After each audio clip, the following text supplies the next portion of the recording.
You ask Tiger to solve. This deals with linear equations with one unknown. The final result is x equals 8.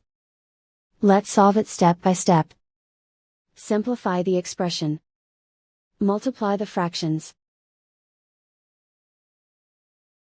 Expand the parentheses. Simplify the arithmetic. Break up the fraction. Group all constants on the right side of the equation. Add 4/3 to both sides.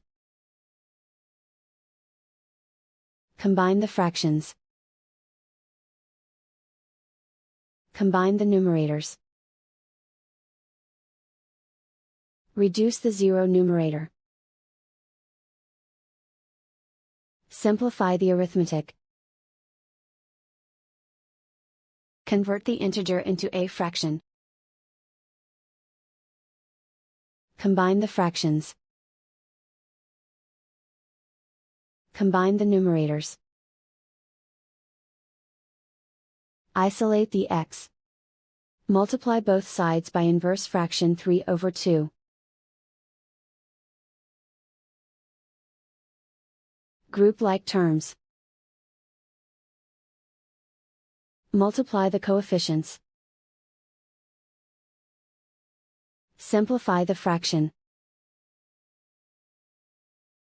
Multiply the fractions. Simplify the arithmetic. And so the final result is x equals 8.